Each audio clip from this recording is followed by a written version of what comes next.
Crystal clear water with waterfalls cascading into it, surrounded by sheer rock cliffs. One of the top 5 landmarks of Colorado.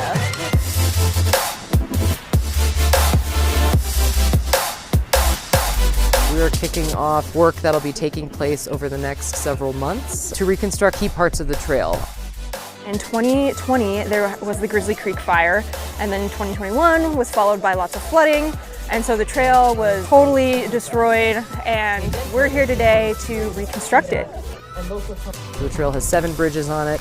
We're replacing all of them. The trailhead area is gonna get a facelift. Some rock work along the trail, especially in areas that experienced a lot of flooding, and then a boardwalk around the Spouting Rock area, which is a really awesome waterfall above the lake.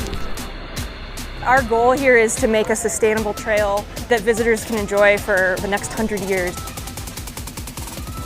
The partners who have contributed to Hanging Lake over the last 4 years have contributed either to the trail reconstruction project or temporary fixes. Federal, state, local resources all coming together, and it really has been a big collaborative effort. We're so proud of the partnerships that we have with all of our proceeds beneficiaries. GOCO is the primary beneficiary. They get about 50% of lottery proceeds every single year.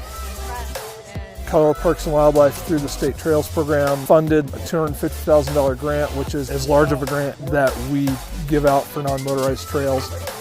When partners come to the table with you, we have such an opportunity to do big things and do them well. And this was that opportunity.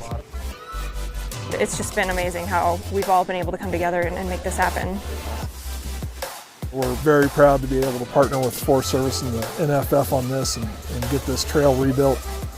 To be stewards for future generations to enjoy it. It's an incredible trail experience, not to be missed.